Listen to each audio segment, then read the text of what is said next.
One. Boring जलडमरू मध्य किसे जोड़ता है? तो ये इसका राइट आंसर हो जाएगा ऑप्शन नंबर 4, अटलांटिक महासागर और प्रशांत महासागर को बोरिंग जलसंधि जोड़ता है, जो कि चुस्की सागर अटलांटिक महासागर, यहाँ पे चुस्की सागर जो है अटलांटिक महासागर का हिस्सा है, चुस्की सागर अटलांटिक महासागर का है, और बोरिंग सागर प्रशांत महासागर के हिस्से को जोड़ता है। बोरिंग सागर ये प्रशांत महासागर का हिस्सा है, इन दोनों को आपस में जोड़ता है। ठीक है, इसका राइट आंसर हो जाएगा ऑप्शन नंबर 4। नेक्स्ट क्वेश्चन की तरफ चलते हैं। क्वेश्चन नंबर 2, यमुना नदी के तट पर दीनपनाह शहर की नींव किसने रखी थी? तो इसका राइट आंसर हो जाएगा ऑप्शन नंबर 3, मुगल बादशाह हुमायूं ने यमुना नदी के तट पर दीनपनाह शहर की स्थापना रखी थी, जो कि सन 1533 ईस्वी में इस नगर की स्थापना रखी गई। दिल्ली में दीनपनाह शहर की स्थापना करी गई थी। ठीक है, जो दीनपनाह नहर है वो दिल्ली में स्थित है। नेक्स्ट क्वेश्चन की तरफ चलते हैं हम लोग। क्वेश्चन नंबर 3, निम्न में से किस नेता का नाम चंपारण सत्याग्रह से नहीं जुड़ा है? इसका राइट आंसर हो जाएगा ऑप्शन नंबर 4, सरदार पटेल जी चंपारण सत्याग्रह से नहीं जुड़े हुए थे। अनुग्रह नारायण सिंह ये भी जुड़े थे, जेबी कृपलानी ये भी जुड़े थे, ब्रजकिशोर प्रसाद ये भी जुड़े थे महात्मा गांधी के साथ। सन 1917 में चंपारण सत्याग्रह बिहार में चंपारण जिले में हुआ था, और जो कि महात्मा गांधी किसके अनुग्रह से गए थे? ये गए थे राजकुमार शुक्ल के अनुग्रह से। जेबी कृपलानी, अनुग्रह सिंह नारायण और ब्रजकिशोर प्रसाद के साथ महात्मा गांधी भी उनके अनुग्रह पे गए थे, जो नील की खेती के विरुद्ध हुआ था। नेक्स्ट क्वेश्चन की तरफ चलते हैं हम लोग। क्वेश्चन नंबर 4, सिस्मोग्राफी किसका विज्ञान है? इसका राइट आंसर हो जाएगा ऑप्शन नंबर 2, भूकंप। सिस्मोग्राफी के अंदर हम भूकंप विज्ञान का अध्ययन करते हैं। नेक्स्ट क्वेश्चन की तरफ चलते हैं। क्वेश्चन नंबर 5, लघु हिमालय श्रेणी के ढालों पर मिलने वाले छोटे छोटे घास के मैदान को जम्मू और कश्मीर में क्या कहा जाता है? तो इसका राइट आंसर हो जाएगा ऑप्शन नंबर 1, मर्ग। लघु हिमालय के श्रेणी के ढालों पर मिलने वाले छोटे छोटे घास के मैदानों को जम्मू कश्मीर में मर्ग नाम से जाना जाता है। ठीक है, ये चारागाह लगभग 3500 से 6000 मीटर के बीच स्थित हैं। 3500 से 6000 मीटर ऊंचाई के बीच स्थित हैं। ठीक है, नेक्स्ट क्वेश्चन की तरफ चलते हैं हम लोग। क्वेश्चन नंबर 6, लाई हरोबा लोक नृत्य शैली किस भारतीय राज्य में प्रचलित है? तो इसका राइट आंसर हो जाएगा ऑप्शन नंबर 2, मणिपुर राज्य में लाई हरोबा, जो कि वहाँ के स्थानीय जनजातियों द्वारा मनाया जाने वाला एक बहुत ही बेहतरीन लोक नृत्य शैली है। ठीक है, इसका राइट आंसर हो जाएगा ऑप्शन नंबर 2। नेक्स्ट क्वेश्चन की तरफ चलते हैं। क्वेश्चन नंबर 7, श्रीलंका में डच और पुर्तगाली उपनिवेशवादियों के वंशजों को क्या कहा जाता है? तो इसका राइट आंसर हो जाएगा ऑप्शन नंबर 3, बरघेर। इनको बरघेर नाम से जाना जाता है, जो कि समुदाय है एक बरघेर समुदाय। श्रीलंका का एक छोटा एशियाई जाति समूह है, जो पुर्तगाली, डच, ब्रिटिश और अन्य यूरोप पुरुषों के द्वारा ये वंशज हैं। ठीक है, इसका राइट आंसर हो जाएगा ऑप्शन नंबर 3। नेक्स्ट क्वेश्चन की तरफ चलते हैं। क्वेश्चन नंबर 8, स्तंभ का के पदों को स्तंभ खा के पदों से मिलान कीजिए। तो इलेक्ट्रॉन के खोजकर्ता कौन है? थॉमसन। प्रोटॉन के रदरफोर्ड। न्यूट्रॉन के जेम्स चैडविक। तो इसका राइट आंसर हो जाएगा ऑप्शन नंबर 2। ठीक है, नेक्स्ट क्वेश्चन की तरफ चलते हैं। क्वेश्चन नंबर 9, सामान्यतः सहसंयोजी आबंध वाले अणु होते हैं के क्वथनांक एवं गलनांक आयनिक आबंध वाले अणुओं की तुलना में उच्च होते हैं। विद्युत के कुचालक होते हैं के अंतरा आणविक बल कमजोर होते हैं। तो इसका राइट आंसर हो जाएगा ऑप्शन नंबर 3, केवल 2nd और 3rd ही सत्य हैं, ये कथन असत्य है। नेक्स्ट क्वेश्चन की तरफ चलते हैं हम लोग। क्वेश्चन नंबर 10, भारतीय संसद के दोनों सदनों की संयुक्त बैठक कौन आहूत करता है? मतलब भारतीय संसद के दोनों सदनों की संयुक्त बैठक को कौन बुलाता है? तो इसका राइट आंसर हो जाएगा ऑप्शन नंबर सेकंड, भारत के राष्ट्रपति। और दोनों सदनों की संयुक्त बैठक की अध्यक्षता कौन करता है? लोकसभा अध्यक्ष, लोकसभा अध्यक्ष, ठीक है। और बुलाता है भारत का राष्ट्रपति, जो कि अनुच्छेद 108 के तहत दोनों सदनों की जॉइंट बैठक होती है, ठीक है। नेक्स्ट क्वेश्चन इधर चलते हैं हम लोग। क्वेश्चन नंबर 11, कौन सा विधेयक भारत के राष्ट्रपति के पूर्व अनुमति के बिना प्रस्तावित किया जा सकता है? इसका राइट आंसर हो जाएगा ऑप्शन नंबर थर्ड, साधारण विधेयक भारत के राष्ट्रपति की पूर्व अनुमति के बिना ही प्रस्तावित किया जा सकता है। जबकि धन विधेयक और वित्त विधेयक, इसमें भारत के राष्ट्रपति की अनुमति अनिवार्य है, ठीक है। नेक्स्ट क्वेश्चन इधर चलते हैं हम लोग। क्वेश्चन नंबर 12, ग्लूकोज का पायरुवेट में खंडन कहाँ होता है? इसका राइट आंसर हो जाएगा ऑप्शन नंबर सेकंड, कोशिका द्रव्य में। ग्लूकोज का पायरुवेट में खंडन होता है कोशिका द्रव्य में, जो खंडित होकर ग्लाइकोलिसिस बनाता है, ग्लाइकोलिसिस का निर्माण होता है, ठीक है। नेक्स्ट क्वेश्चन इधर चलते हैं हम लोग। क्वेश्चन नंबर 13, किसने कोशिका सिद्धांत को और आगे बढ़ाया तथा यह बताया कि सभी कोशिकाएं पूर्ववर्ती कोशिकाओं से बनी हैं? तो इसका राइट आंसर हो जाएगा ऑप्शन नंबर 4, रुडोल्फ विर्चोव। इन्होंने बताया कि सभी कोशिकाएं पूर्ववर्ती कोशिकाओं से ही बनी हैं, ठीक है, जो कि सन 1858 में इनके द्वारा यह सिद्धांत दिया गया था, ठीक है। नेक्स्ट क्वेश्चन की तरफ चलते हैं हम लोग। क्वेश्चन नंबर 14, किसी वस्तु में उत्पन्न होने वाला त्वरण ज्ञात करें मीटर पर सेकंड में यदि वस्तु का द्रव्यमान 10 किलोग्राम है तथा इस पर 20 न्यूटन बल लगाया गया है, ठीक है। तो इसका सूत्र होता है F बराबर ma, जहाँ F होता है बल, फोर्स, m होता है द्रव्यमान, जहाँ a होता है त्वरण। ये इसका सूत्र होता है, ठीक है। तो हमको क्या निकालना है? त्वरण ज्ञात करना है, ठीक है। तो a बराबर F बटे m, ये सूत्र लग जाएगा, ठीक है। तो F यानी कि फोर्स कितना है? फोर्स है 20 न्यूटन बल लगाया गया, और द्रव्यमान कितना है? 10, तो 10 बटे 2 यानी कि 2 मीटर पर सेकंड त्वरण। इसका राइट आंसर हो जाएगा option number third. Next question की तरफ चलते हैं हम लोग।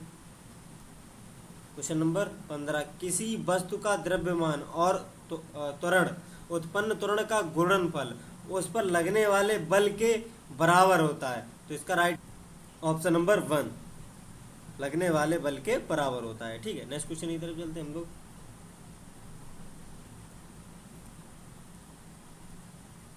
क्वेश्चन नंबर 16, किसी आवेशित वस्तु से आवेश को पृथ्वी में भेजने की क्रिया को कहते हैं। इसका राइट आंसर होगा ऑप्शन नंबर 4, भू संपर्कण। किसी आवेशित वस्तु से आवेश को पृथ्वी में भेजने की क्रिया को भू संपर्कण कहते हैं, ठीक है। नेक्स्ट क्वेश्चन इधर चलते हैं। क्वेश्चन नंबर 17, सभी लोग सीसीटीवी के आधारभूत स्वरूप तथा समग्र क्षमताओं को समझें क्योंकि यह सूचना संसाधन टूल है कंप्यूटर्स का। ऑप्शन नंबर फर्स्ट इसका राइट आंसर हो जाएगा। नेक्स्ट क्वेश्चन की तरफ चलते हैं। क्वेश्चन नंबर 18, संयुक्त राष्ट्र का मुख्यालय कहाँ स्थित है? इसका राइट आंसर होगा ऑप्शन नंबर 4, न्यूयॉर्क में। यूएन का मुख्यालय न्यूयॉर्क में स्थित है, जो जिसकी स्थापना 24 अक्टूबर 1945 को हुई थी, यूएन की, ठीक है, United Nations organisation. Next question की तरफ चलते हैं। क्वेश्चन नंबर 19, हर वर्ष कौन सा दिवस संयुक्त राष्ट्र दिवस के रूप में मनाया जाता है? इसका राइट आंसर होगा ऑप्शन नंबर सेकंड, 24 अक्टूबर को स्थापना दिवस के रूप में मनाया जाता है, ठीक है। नेक्स्ट क्वेश्चन की तरफ चलते हैं। क्वेश्चन नंबर 20, वर्डी, ईगल और अल्बाट्रॉस शब्दों का उपयोग किया जाता है किस खेल में? तो इसका राइट आंसर होगा option number first, Verde, eagle और अल्बाट्रॉस गोल्फ में प्रयोग किए जाते हैं, ये वर्ड, ठीक है। नेक्स्ट क्वेश्चन की तरफ चलते हैं। क्वेश्चन नंबर 21, हमारे संविधान का कौन सा अनुच्छेद छुआछूत का उन्मूलन करता है? इसका राइट आंसर होगा ऑप्शन नंबर बी, मतलब सेकंड, आर्टिकल 17 इंटचेबिलिटी, मतलब छुआछूत का अंत। भारतीय संविधान के अनुच्छेद 17 में अस्पृश्यता के उन्मूलन का प्रावधान किया गया है, ठीक है। नेक्स्ट क्वेश्चन की तरफ चलते हैं हम लोग। क्वेश्चन नंबर 22, निम्न में से कौन गुप्त काल में वैदिकीय काम के लिए माना जाता था? तो इसका राइट आंसर हो जाएगा ऑप्शन नंबर 4, गुप्त काल में वैदिकीय काम के लिए सुश्रुत सबसे फेमस थे, जो कि 6वीं शताब्दी ईसा पूर्व एक प्राचीन भारतीय सर्जन थे, मतलब 6वीं शताब्दी ईसा पूर्व सर्जन थे, एक प्राचीन भारतीय सर्जन थे, ठीक है। नेक्स्ट क्वेश्चन की तरफ चलते हैं हम लोग। क्वेश्चन नंबर 23, निम्न में से कौन से कथन गलत हैं? पी, जैसे कि संविधान द्वारा मान्य है भारत में अनुसूचित जनजातियों की सूची राज्य विशिष्ट है, ठीक है। क्यू, देश के सभी राज्यों में से पंजाब में अनुसूचित जाति की आबादी का प्रतिशत सर्वाधिक है। दोनों ही सही है, ठीक है। तो और बताना क्या है? गलत। तो इसका राइट आंसर हो जाएगा ऑप्शन नंबर 3, ना तो पी और ना ही क्यू, ठीक है, यानी कि दोनों ऑप्शन सही है। नेक्स्ट क्वेश्चन की तरफ चलते हैं। क्वेश्चन नंबर 24, पहली पंचवर्षीय योजना की अवधि क्या थी? तो इसका राइट आंसर हो जाएगा ऑप्शन नंबर सेकंड, 1951 से 1956 तक पहली पंचवर्षीय योजना की अवधि थी, ठीक है, और जो कि महालनोबिस मॉडल पर आधारित थी। महालनोबिस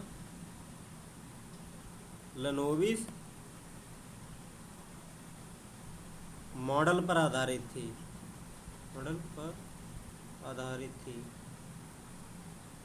इस पर सबसे ज़्यादा कृषि पर जोर दिया गया था, कृषि पर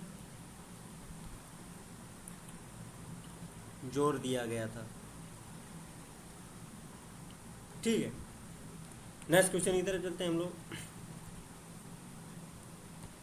क्वेश्चन नंबर 25, निम्नलिखित में से कौन सा एक मुक्त स्रोत ओपन सोर्स ऑपरेटिंग सिस्टम नहीं है? इसका राइट आंसर हो जाएगा option number first, Windows, Ubuntu, Linux और डूपल, ये तीनों ही एक मुक्त source open source operating system है। नेक्स्ट क्वेश्चन की तरफ चलते हैं। क्वेश्चन नंबर 26, टूथपेस्ट खरीदते समय जो बिक्री कर आप देते हैं वह है? इसका राइट आंसर हो जाएगा ऑप्शन नंबर 4, राज्य सरकार द्वारा लगाया गया और संग्रहित किया गया कर, ठीक है। नेक्स्ट क्वेश्चन की तरफ चलते हैं हम लोग। क्वेश्चन नंबर 27, किसे लाल ग्रह कहते हैं? तो इसका राइट आंसर हो जाएगा ऑप्शन नंबर फर्स्ट, मंगल ग्रह को ही लाल ग्रह के नाम से जाना जाता है, ठीक है। ये नारंगी लाल सितारा के रूप में आकाश में दिखाई देता है, इस वजह से इसकी ऊपरी मृदा जो है, मृदा का लोहे के साथ मिलकर एक लौ ऑक्साइड में बदलने के कारण ही ये सूर्य के जैसा दिखाई देता है, ठीक है। नेक्स्ट क्वेश्चन की तरफ चलते हैं। क्वेश्चन नंबर 28, मालगुडी डेज के लेखक हैं? तो इसका राइट आंसर हो जाएगा ऑप्शन नंबर सेकंड, आर के नारायण, जो कि 1943 में प्रकाशित हुई थी, और इसमें इस पुस्तक में 32 कहानियाँ संग्रहित हैं, ठीक है। काल्पनिक शहर मालगुडी पर आधारित है, प्रत्येक कहानी में मालगुडी में जीवन एक पहलू दर्शाया गया है, ठीक है। किताब इंटरेस्टिंग है, कभी पढ़ के देखना। नेक्स्ट क्वेश्चन की तरफ चलते हैं हम लोग। क्वेश्चन नंबर 29, उस्ताद जाकिर हुसैन निम्नलिखित में किस संगीत वाद्य यंत्र के प्रतिपादक थे? तो इसका राइट आंसर हो जाएगा ऑप्शन नंबर फर्स्ट, उस्ताद जाकिर हुसैन तबला वादक थे, ठीक है।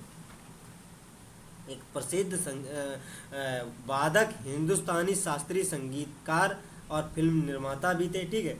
और उन्हें पद्म श्री 1988 में मिला था, पद्म श्री 1988 में मिला था, तथा 2002 में पद्म भूषण सम्मान भी प्राप्त हो चुका है, ठीक है। नेक्स्ट क्वेश्चन की तरफ चलते हैं हम लोग। क्वेश्चन नंबर 30, निम्नलिखित में से कौन सा शहर सरयू नदी के तट पर स्थित है? इसका राइट आंसर हो जाएगा ऑप्शन नंबर 4, अयोध्या रामलला की जन्मभूमि। ठीक है, ये सरयू नदी के तट पर स्थित है। नेक्स्ट क्वेश्चन की तरफ चलते हैं हम लोग।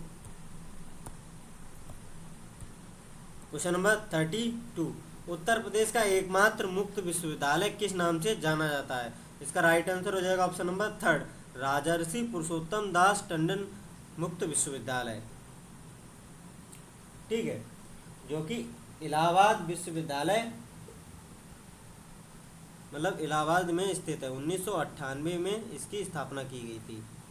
कहाँ? इलाहाबाद में। ठीक है, नेक्स्ट क्वेश्चन की तरफ चलते हैं। क्वेश्चन नंबर 33, हिंदुस्तानी एकेडमी जिसे भारतीय भाषाओं की रक्षा तथा विकास हेतु स्थापित किया गया था, कहाँ स्थित है? इसका राइट आंसर हो जाएगा ऑप्शन नंबर 3, जो कि भारतीय भाषाओं की रक्षा हेतु और विकास हेतु इसको स्थापित किया गया था, इलाहाबाद में स्थित है। नेक्स्ट क्वेश्चन की तरफ चलते हैं हम लोग।